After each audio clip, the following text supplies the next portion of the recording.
Welcome to the Top 200 Podcast with your host, Richard Ford.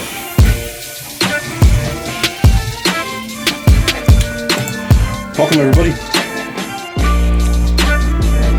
to another Monday morning meeting. A bit late, but still getting it up there. Hope everybody's enjoying their lockdown or new lockdown, and that everybody's going out there to get their jabs. I already got my 2 jabs, and there's a lot of comfort in it, to be honest. But that's just me. I'm not one to question the professionals because I wouldn't even know where to start. So I think it's pretty crappy timing though when everyone's on holidays. It just means like more study, I guess. Everyone has to stay inside. My daughter's birthday's next week, and so hopefully by then it's finished so that she can go rock climbing with her mates, and we have a little 7-year-old birthday party, which is pretty fun watching little kids try and do stuff like that. It's just entertaining. I think once you have kids, you think that everything they do is pretty funny. But yeah, pretty good All Black game the other night, and it was I don't mind the loss. Like I don't mind. I just mind when games are real crappy, like the other one last week. And I mean, I would rather lose to South Africa before we lose to Australia. That's the honest truth. I would rather lose to South Africa. I have a lot more respect for South Africa than I do Australia. In terms of rugby, that is. I mean, I got family over in Australia, that's for sure. Like everybody, I think everyone from New Zealand does. I think it'll be pretty strange if you don't have a relative or friend over there. But yeah, at least the South Africans got to show what talent they had past number 9 and 10. Because they were playing like. I don't really want to talk about it because it was so crappy. It was such a stupid game that they played last week to how they played this week. Like, that's got to be one of the most drastic changes of game plan you've, like, ever seen from one week to the next. And they had to do it at, like, the highest international level that you could do it at. You know, like, that. I thought that was pretty strange. But, I mean, I'm always an All Black fan, 100%. But that was just one of the best tests that we've ever had, that I've ever seen. Right down to the wire, 2 points. It was just such a mean game to watch. And, yeah, I mean, who's our next game? It's like America. Definitely going to watch that one with my wife. Because obviously, a lot of these, I guess if you don't know, my wife's American. And so, we'll probably watch that together as a family. And be divided as a family as I laugh every time we score a try. But all my teams won. We beat the Chiefs last week. My Chargers beat the Chiefs. BYU won again against Utah State. Georgia won against Arkansas, another ranked opponent. Penn State beat Indiana, which is another team of mine. The only other team that lost was, I guess, the All Blacks. But I didn't really mind that one too much. Panthers winning. Congrats to them. Pretty good game. Good game. I think that'd be one of those legendary ones that everyone's going to talk about come towards the end of, as the seasons go on. There'll be one to probably remember. My favorite player was Brad Fittler, and I saw him by accident when I was like really, really young, when he was playing for the Panthers, and for some reason, I didn't even know why I liked him, but yeah, he was one of my favorite players back then. But we got I want to say congratulations to Aaron Major for becoming the Moana Pacific coach, and also what he's done with John McGlashan as well. But I feel like this is a big opportunity for our Pacific Island boys. And being part of Moana Pacific. And in all honesty, I mean, if there's anyone out there from the team, hit me up, because I would like to help recruit. I would like to help find and keep them informed of Pacific Island boys coming through high school, and just to keep tabs on everybody and where they're going to and where they're coming from. Because I feel like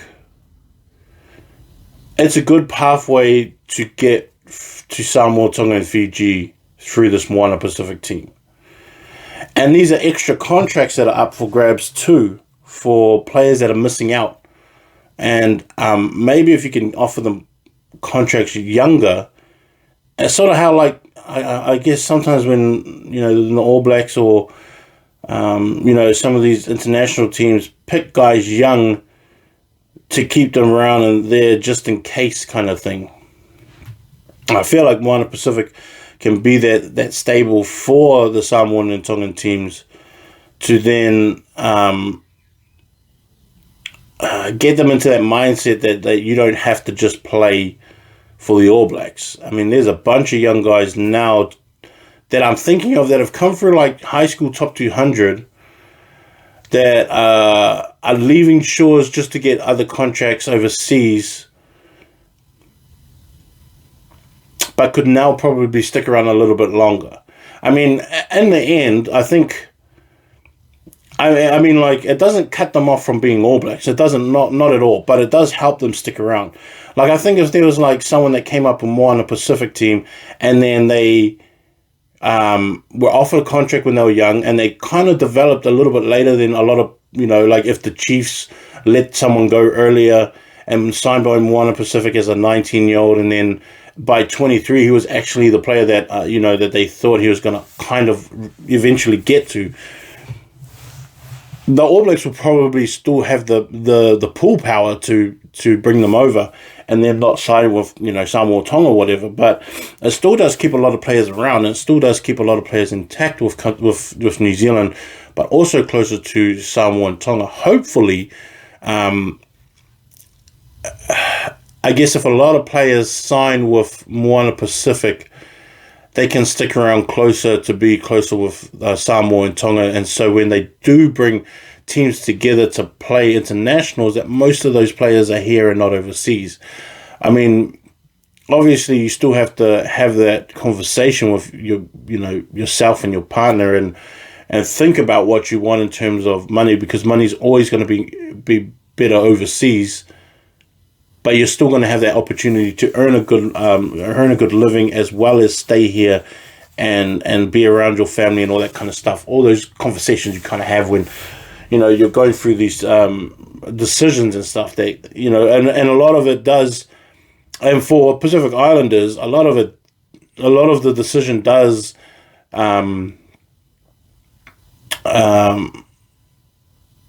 sort of get to the point where you're like, well, do we want to be away from our families? Sometimes, a lot of the times, that's the bigger discussion rather than, you know, how much money am I going to get paid? It's like, can we handle it that far away from our families? Like, I got a few mates up in France. I've got, you know, obviously I got one in Italy. I got a few mates up in England, a few in Japan as well, and most of them. And, you know, some of them have been playing for some years now, like 7-8 years. And that's their discussions as well. It's like, can we do this by ourselves in terms of being away from our families? Got nothing to do with the money or anything like that. It's more about, you know, being strong enough to be away and losing that support system, because that's what we look to in terms of our families. And I guess in Pacific Islands senses is like the support from your family, what they actually provide for you is a big deal, especially when both of you and your partner are both Pacific Islanders. So to me, that Moana Pacific team is going to be a great recruiting tool, and I would love to be a part of something like that and be around that, just to keep them informed with high school players coming through where guys are going to, and maybe giving them an opportunity and chance to recruit earlier and try and get in there before the Chiefs and Blues and all that kind of stuff do as well. And like, you never know, is that like if you got under 18 regional teams, and as we've seen with all these regional teams, a bunch of guys miss out. And I wonder if Moana Pacific can get their own under 18 team, and even if they took from the selections from the ones that get left out of those other ones, and then they make their own one, because obviously we know now that selections are fraud. Selections are real limited to what they're actually doing in terms of selecting. And if I was the Moana Pacific team and if I was on the recruiting team, I'll go, cool, look at how much guys they actually left out there that probably should have been in those teams. Even with New Zealand secondary schools, like, this is why I wanted to have that under 18 Samoa and that under 18 Tongan team, because there's too many of these players that are so good all left out there.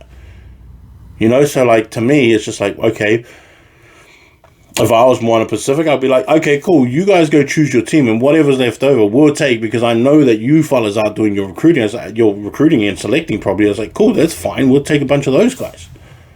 Because those guys should be in those teams anyway. They just haven't done their homework. And so, like, I would love to be part of that Moana Pacific team in terms of the talent development area, because, I mean, I would love to help out with that kind of stuff and get more boys into those kind of rep teams. And I don't know, like, if it's... see, my thing is, it's like, just because it's called Moana Pacific, I don't think you just have... Is it just limited to Samoans and Tongans and Fijians? Like, surely we can have some of these white Kiwi kids in there. I mean, it's not really limited to that. It's just the name of the team. I'm not too sure what it is. I guess the team is catered for Samoa and Tonga, but I mean, I'm not too sure. Are we trying to get technical about this? Is it's like, yeah, well, Kiwi kids here from the Pacific too. So I'm not too sure. But I mean, like, I would just love to be a part of it. I don't even know anyone in there. I don't even know Aaron Major. Like, I just know him because he used to be one of my favorite players growing up when he was coming through the Crusaders and the All Blacks and stuff. I know he's Samoan, or part Samoan. I know that he was with John McGlashan, but I mean, like, other than that, I don't know him personally. I don't talk to him personally, but if that was me, I would love to be a part of their team in terms of the recruiting side of it. I don't care about what happens when they get older. It's like, but the recruiting side of it, in terms of when they're young kids, it's like, I would love to be a part of that. Just because I see a lot of gaps there that I feel like I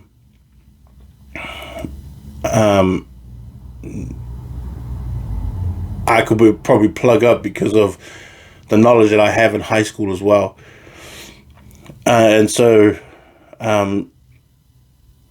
I think that this is a big opportunity that I feel like maybe a lot of you kids should be looking at and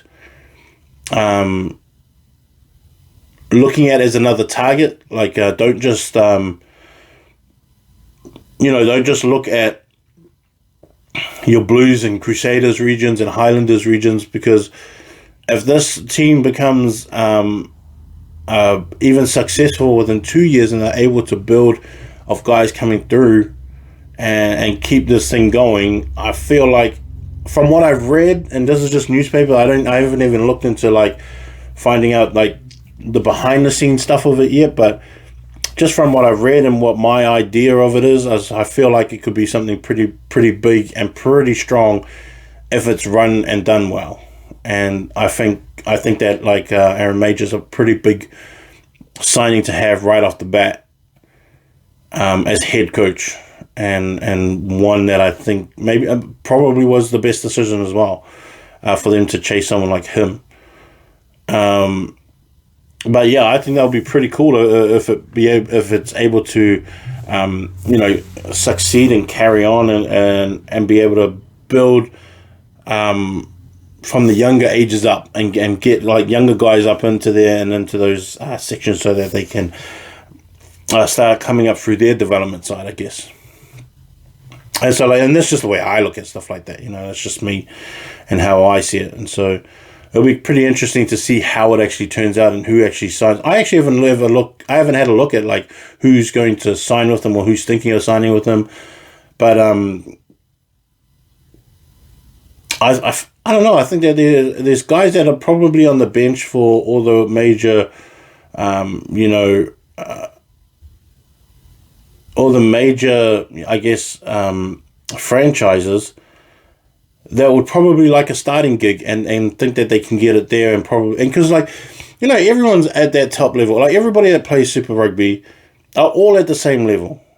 Everyone's just trying to get on the field, and there's guys that just sit on the bench that are just waiting for their turn. Then once they get on, they just blow up, and then they just become the starter.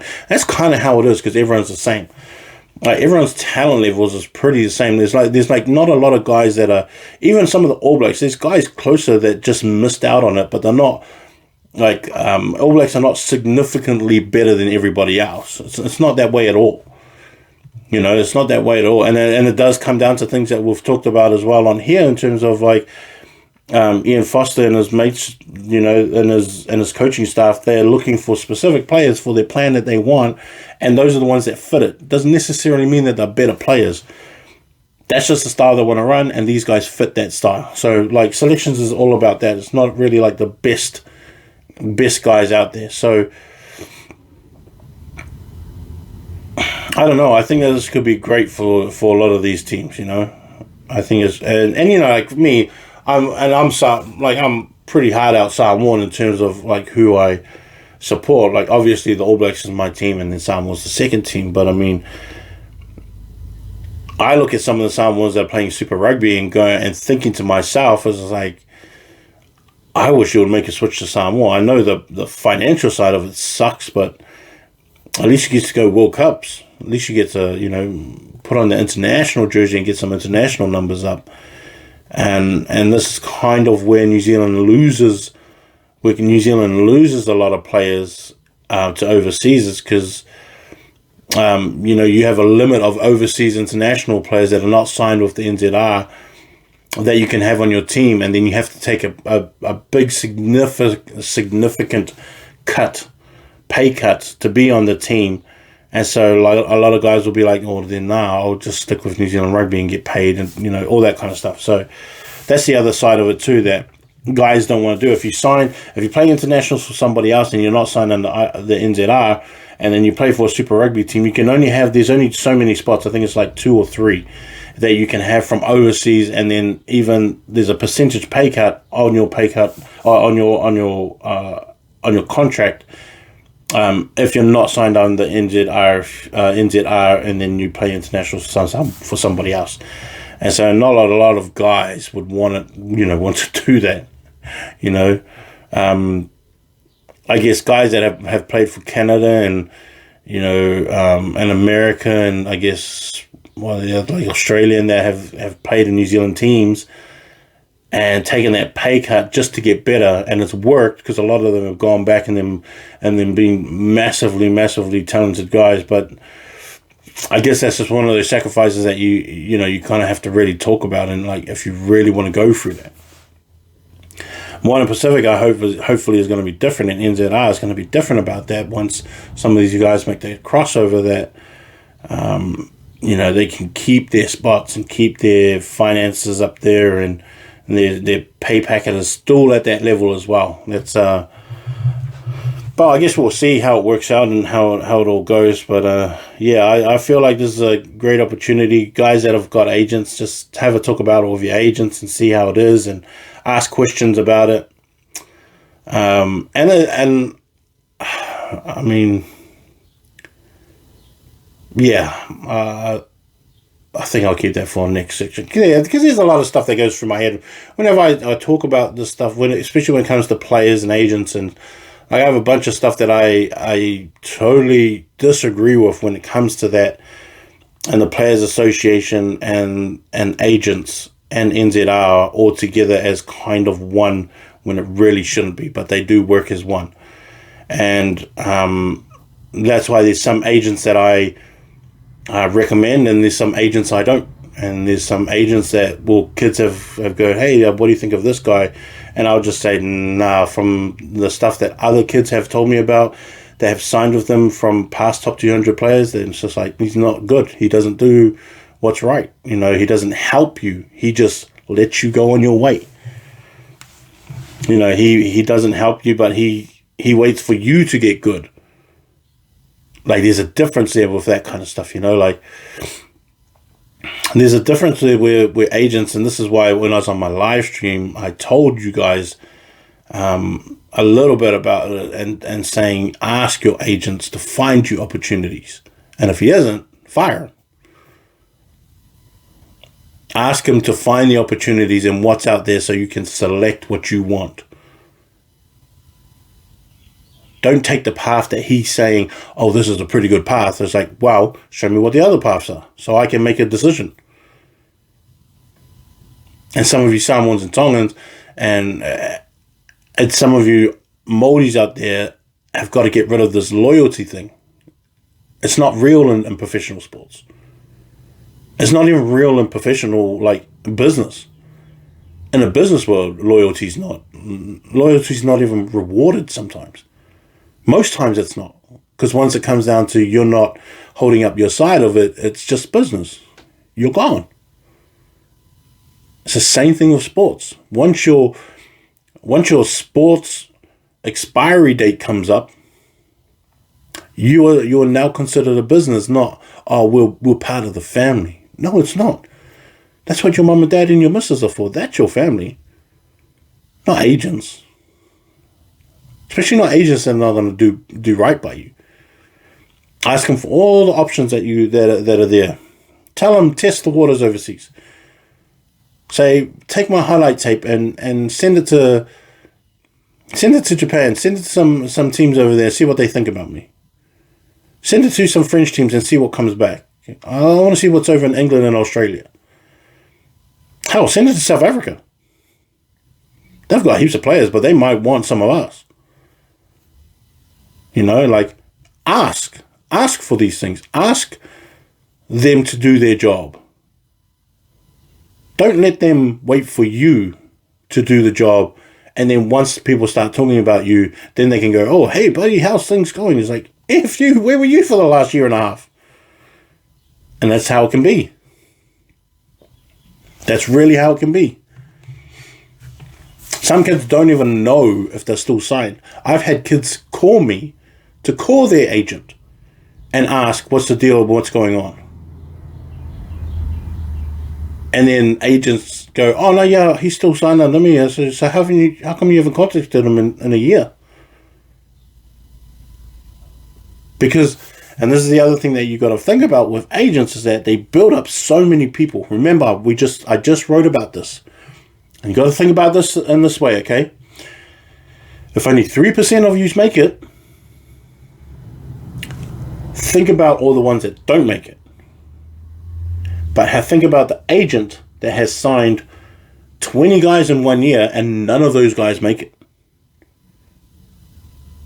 Or the guy that signs 20 and one of yous make it. His attention doesn't go to those guys that missed out. His attention just goes to that one. Because he's the one with the contract. He's the one that can take the percentage of his contract. He's not taking a percentage of you guys that don't make anything or don't have any interest. But a lot of that stuff is just like, well, we don't have any interest for him here. It's like, okay, send me to Italy. You know how many leagues there are around the world? It's like there's some semi-pro ones in Sri Lanka and in Hong Kong and in Germany and in Russia. Go to those places. What, you too proud not to go to those places? If you want a career, go over to those areas. Find out wherever you can go to. Stop being so proud and thinking, oh, well, you know, I've always wanted to be an All Black. Yeah, so does everybody. I've always wanted to play with the Chiefs. Oh, yeah, so there's a bunch of other people that all live here in counties and Bay Plenty. But if you're missing out, you're missing out. Go play for the Rebels. Go over to England. Go play for Wasps. You know, go to Panasonic. Go to America.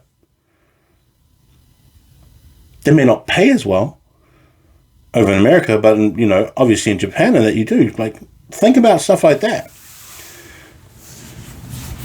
But then you got to be on your agent's flipping ass to go, hey, what are the interests in me around the world? Tell me who you contacted and what they said about me when you contacted them. Show me the emails. Give me receipts. Be that specific with your agent. Show me the email that you sent to them and what their reply was. Just print it out and show me. So I know what the feedback is 100%. Don't you tell me what their feedback is. Show me what their feedback is. Because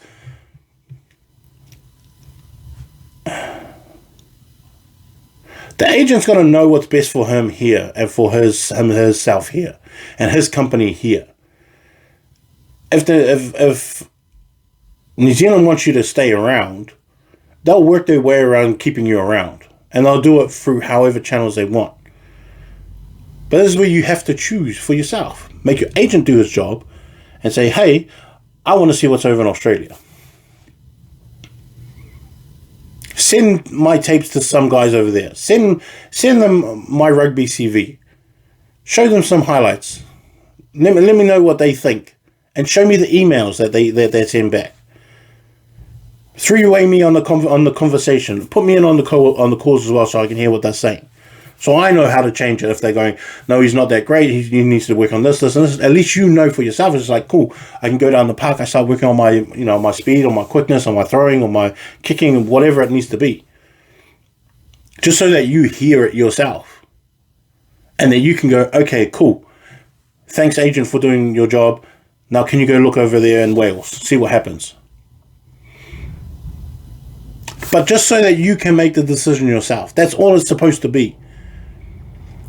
For so many years, and like I think a lot of you guys got to remember too, is that 96 is not even that far away to you guys maybe, but it's not that far away. It wasn't that far away when we started professionalism.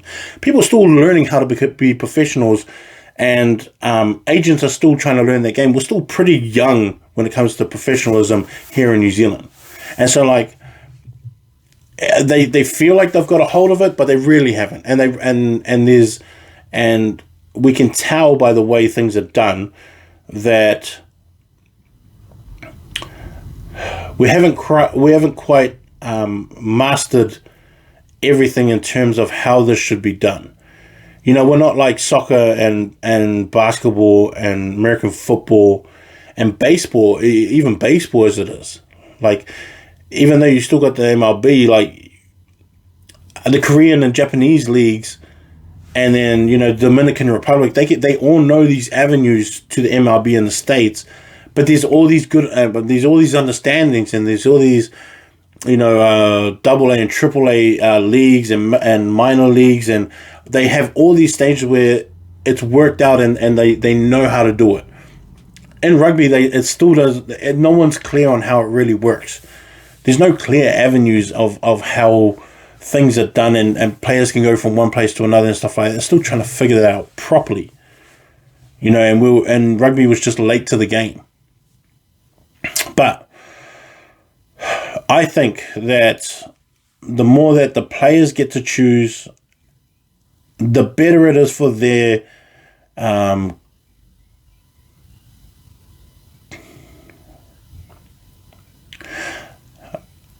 conscience. I think it really is.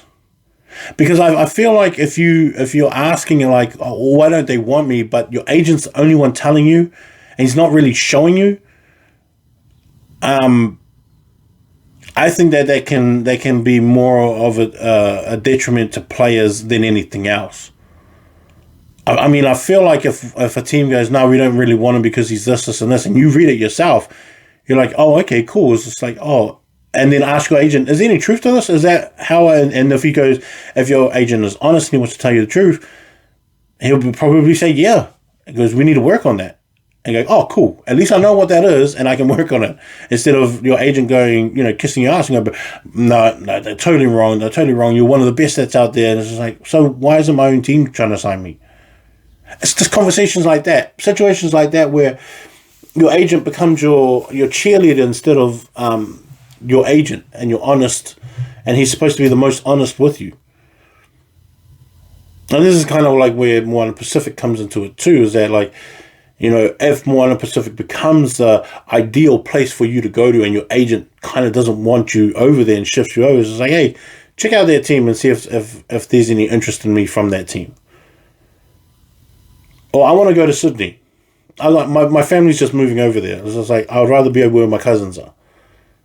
Do I have a shot over there? You know, things like that. You got to ask those questions. And you got to demand it too. I know Samoans that like, and I'm just speaking for Samoans, that we have to respect our elders, and you always kind of look at them as like your whaiwhai owls and stuff like that. But it's like, hey, he works for you, man. You got to get this out of your head that he's the one that knows and he'll tell us what to do. It's like, no, you tell him what to do, and you say, report back and let me know what they say, so we can make a decision. That's really what it should be. Just tell him what you want. Tell him, I need you to shop me around, see what the interest is, and let me know what their answer is. Let me read it for myself, so I can work out myself. Okay, if that's what it is, then I've got to work out another way. I've got to get fitter.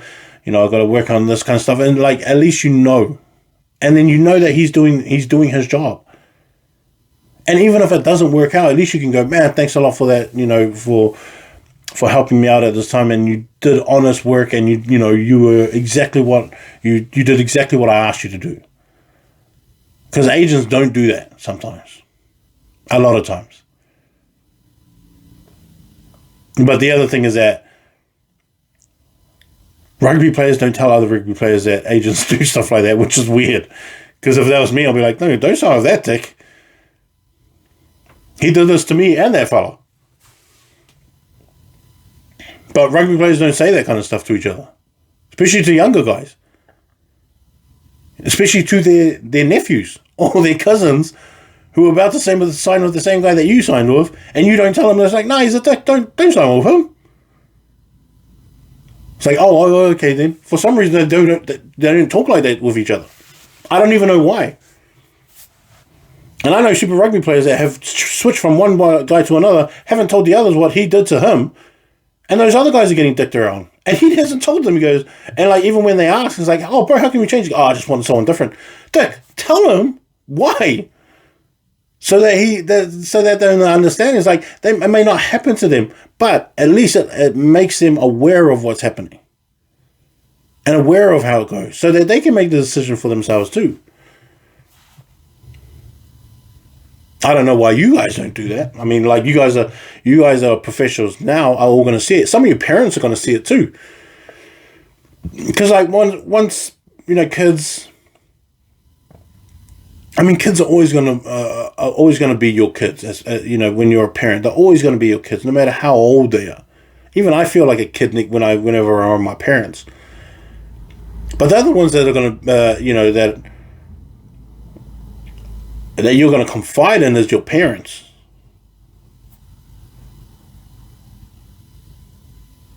And just to make sure you keep it honest with them too, parents. Keep it honest with your sons and go, hey, the email doesn't say that you're doing these things right. Maybe you need to change.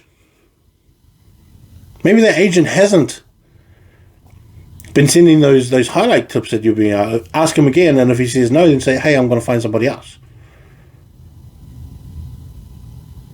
So I feel like this time it's going to be with Moana Pacific. It's going to be a time for all of you guys to maybe start asking your agents.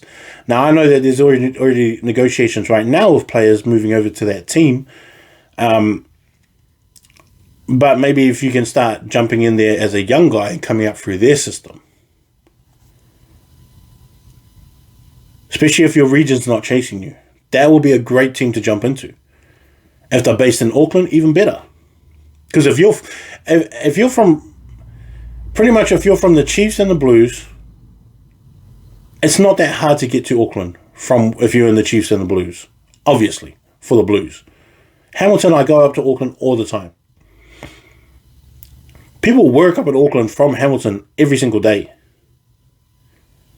It's not that far from Tauranga. It's not that far from Rotorua. It's not that. It's a bit far from New Plymouth. I can admit that one. But I mean, if that's the case and that's what you want to do, just make that move.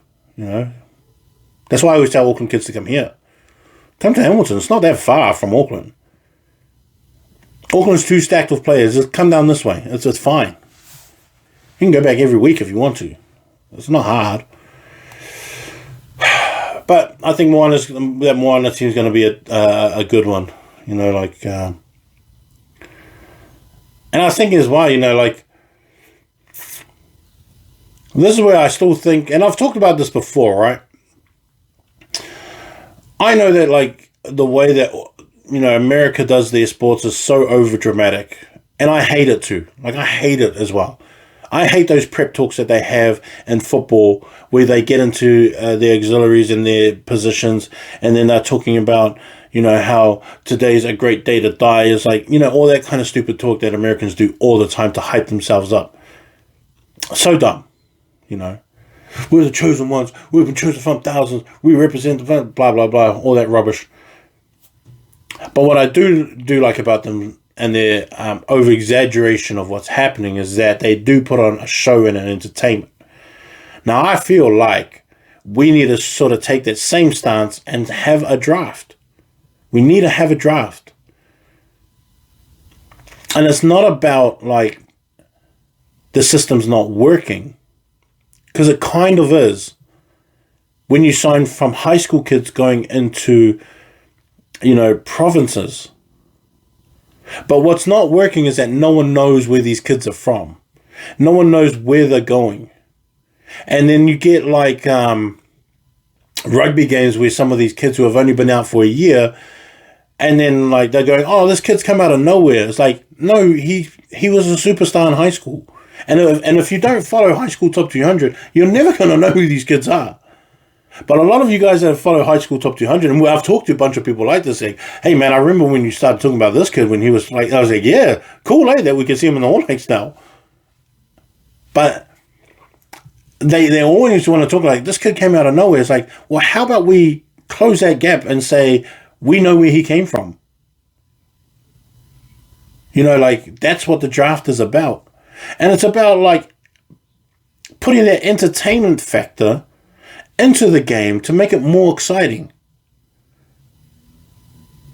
To build it up, you know, to have combines. Show the combines on TV. You know, show what they can do. Make it a show. Have the combine as just an actual combine that they do. You show it, and then have a side or two side shows about players and behind the scenes.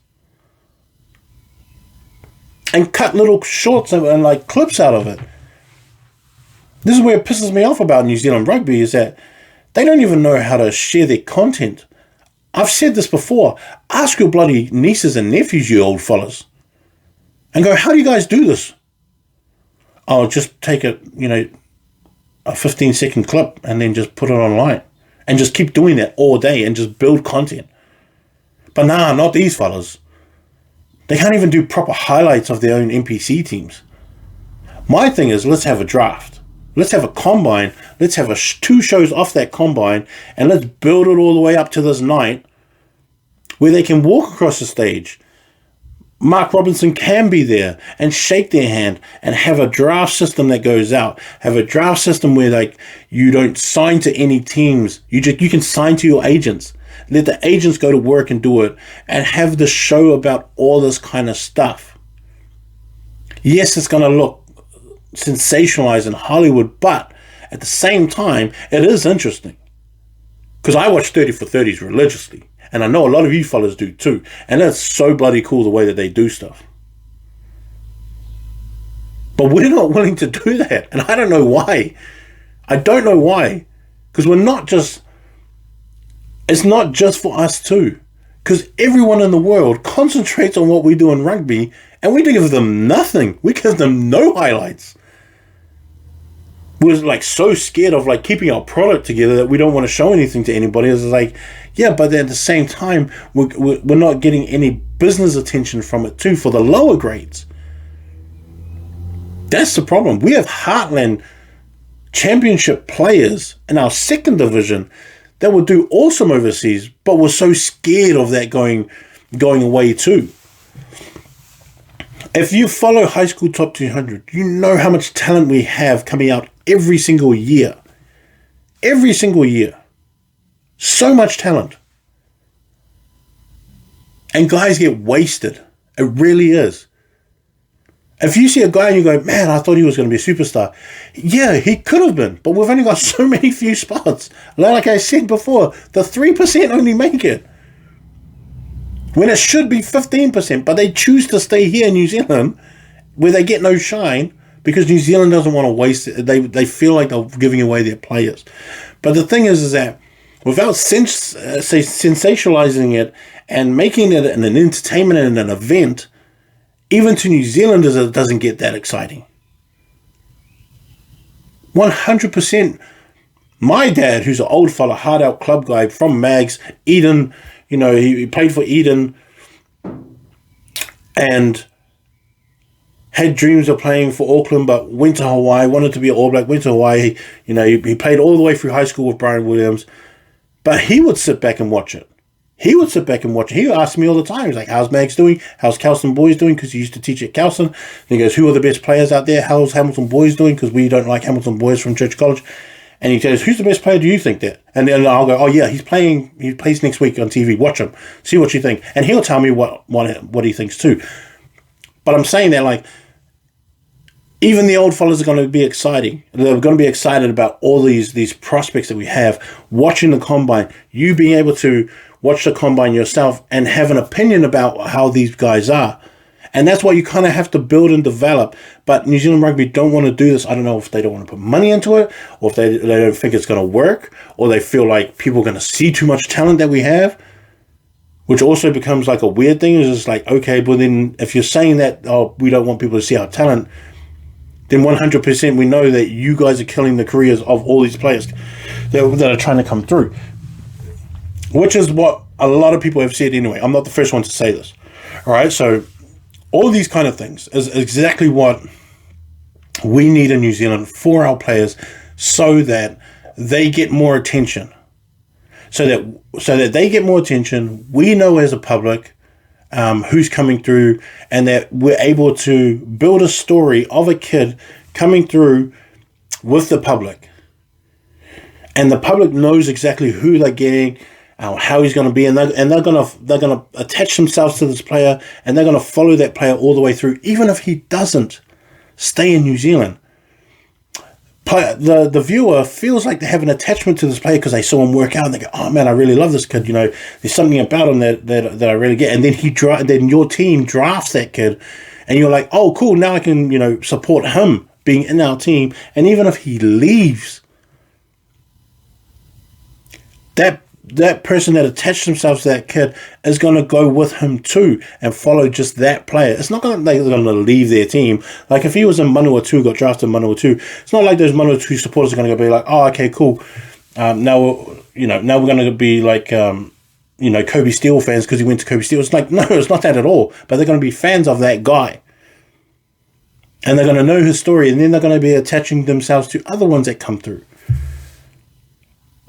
Some reason New Zealand don't want to do this. New Zealand Rugby don't want to do this kind of stuff. They don't want to sit down with, like Sky or like a network and go, hey, we've got this idea. Let's try and work this out. Because every kid is going to do this, right?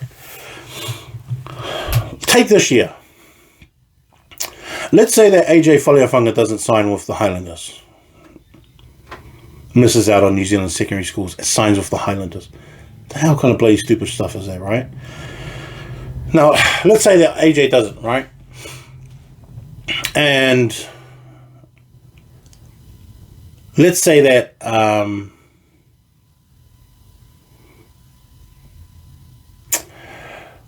let's just say Manawatu don't they become the worst team in the league. I'm not saying they are because I know they're not. I just haven't looked to see who the worst team is. I know maybe Southland or someone like that. But let's say that we'll just take Manawatu. Let's say that Manawatu gets the number 1 pick, and then they start looking at their options. And they go, well, we'll look at our first 5. We feel like, or let's just look, we'll look at our first 5. And then they come down to it, and it shows their process of how they're picking and who the players that they want to pick, or who they're looking at, right? And then you can follow that battle if they go, okay, then we're going to go to these combines and we're going to watch them work out against AJ and Taha work out. Now, let's say that this is the idea that I had before, is that every region will put on a combine. And every kid has to attend, if you want to get drafted, attend those combines. You know? Don't worry about how they're going to do it, all logistics and stuff. This is just my plan. We'll be able to follow the fact that Manawatu, if they go, yeah, we actually are looking for a first 5. That's not a secret. So, and then off the top of their head, they go, yeah, AJ and Taha probably are the first guys that we're going to go for. Because we've got the first pick, we can pretty much pick whoever we want. Now, if you're a Manawatu fan, for one, you're excited that you got the number 1 pick. 2, you get to pick whoever you want. 3, you got someone like Curtis Hoofy, who's in Palmy Boys, that's the local boy. But then you also got AJ Faleafunga and Taha Kimura. Now, to a Manawatu fan, they're like, should we go with Curtis? Because he's the homeboy? Or do we go with the other 2 superstars as well? AJ, who's like New Zealand secondary schools last year. Taha, who was Barbarians last year, New Zealand secondary schools this year. Both of them under 18 Blues, under 18 Chiefs. AJ's won a national championship as a year 11. Taha's been to the Final Fours 3 times. Now, where does your mindset go to that as a fan? Because then you're going to be interested in going, okay,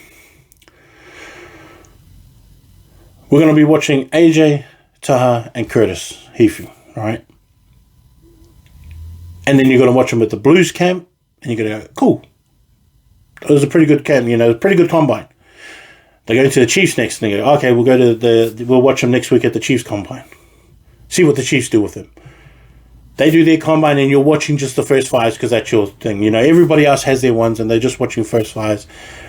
They watch them in their 40-meter sprints. They watch them in their shuttle runs. They watch them in their kicking drills. They watch them in the passing drills. You watch them in their, in the film room. You watch them and stuff like that, And then you start to sort of build on the player that you like from one place to the next. Now, on draft night, right? Because Manawatu know that they're going to have the number 1 pick. And you've watched all the 5 combines because every region puts on a combine. You're going to be sitting there in anticipation with who you like to who you think they're going to pick to who actually gets picked. Now, to me, that excitement of that is what you're going to try and build up with all these combines and sideshows off the combines, right? And as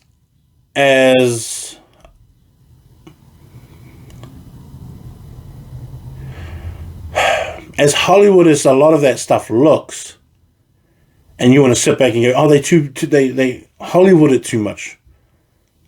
I was like, yeah, but sometimes that's pretty cool. That's why we watch a whole bunch of movies. We know it's not exactly like that. Band of Brothers wasn't exactly like that, but it was a cool-ass movie. It was a cool-ass show. Saving Private Ryan wasn't exactly like that. Avengers didn't actually get together, but it was a bloody cool show. That movie was flipping great. But that's what we need to do with rugby sometimes. That's what New Zealand rugby needs to do with rugby. Is have a whole entertainment side of this that we're missing out on. That's what's wrong. My thing is, why don't ex-rugby players have shows? Why has Piri Weepu got a show somewhere else? New Zealand Rugby should have signed him to a show. It doesn't have to be about rugby, but he's an All Black. Was a bloody mean All Black too. That's the other thing. It's like, keep these guys around within the system to keep people still attracted to New Zealand rugby with a bigger story than just a rugby. Is my problem with it.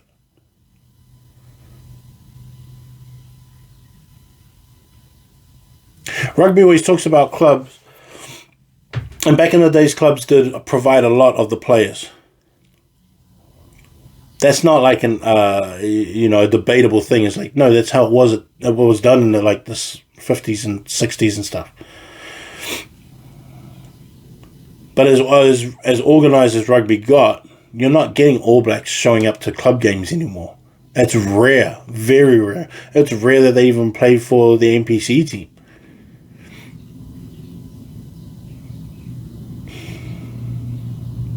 Or they do it when they're retired. I mean, I think I saw a picture of Richard McCaw playing in Christchurch, just some club team. But I mean, it's like, yeah, he's finished.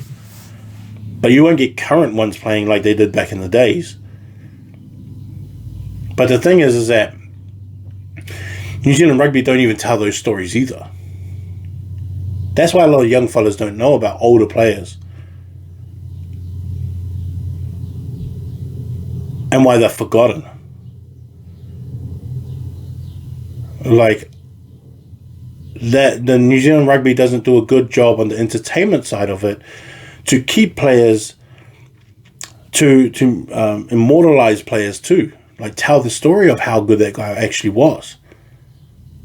I think with the one that Sky just did on voting for, the greatest 15 All Black 15 of all time. Like the flawed part of that was that, or the older black and white, days of TV and those kind of where there was no real kind of, visuals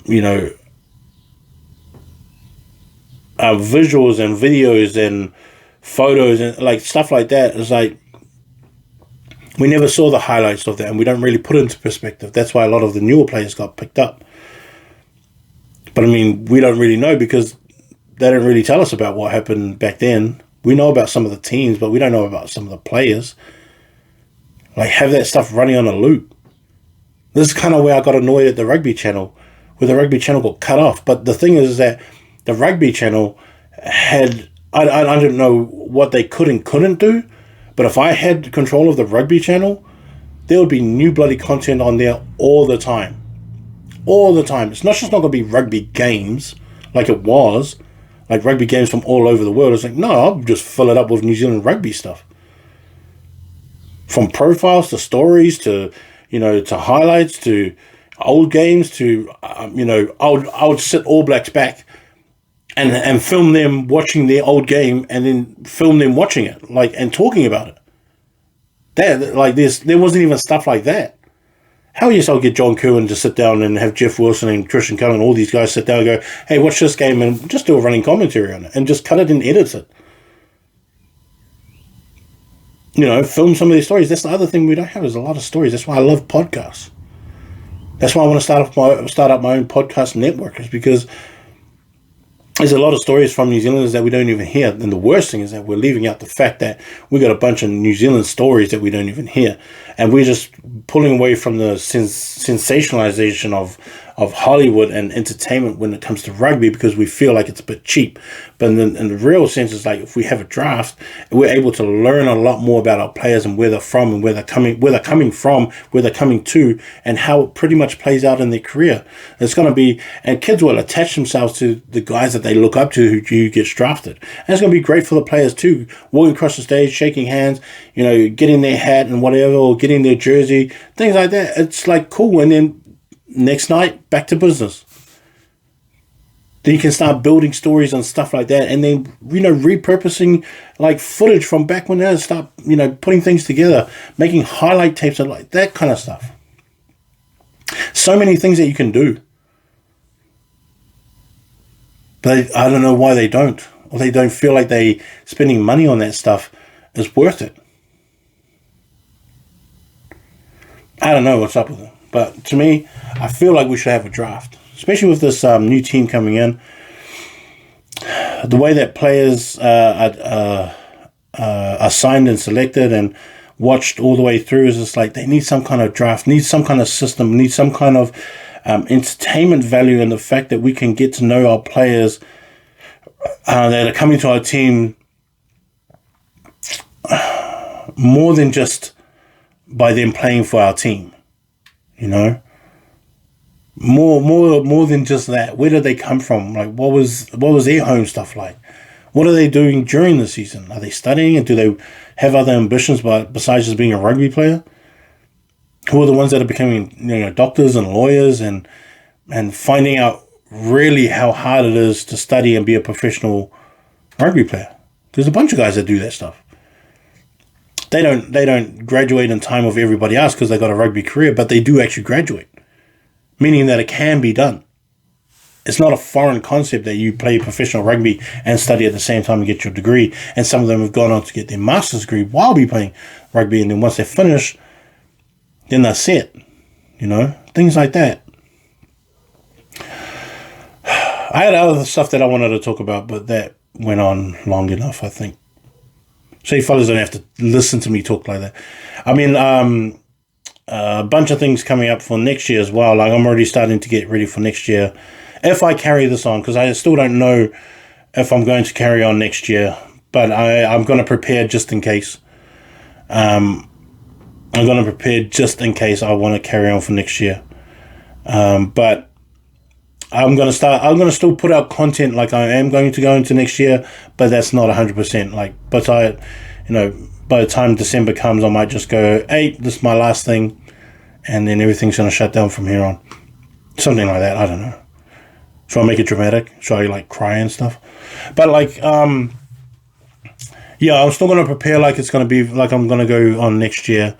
I still don't know how it's going to happen or if I'm even going to do it. But I will carry on, and then I'll work out something that I'll do if I do shut it down this year, so that everyone at least has next year to, to go off. And I might just leave up the website for a year, just to keep everyone intact with who the year 13s are next year, 12s and year 11s as well. And because I've already started doing my homework on the year 10s right now. For next year's year 11, top 60 year 11. So, I don't know what's going to happen then, or how I'm going to do it, but I'll probably do another live, IG live, depending on how much people want to jump on. And I'd love if players jump on, even if coaches want to jump on too. Just jump on and we can chat. Whatever. We'll see what happens. I don't know. But this is Herschel from High School Top 200. Have a good lockdown, everybody. Peace.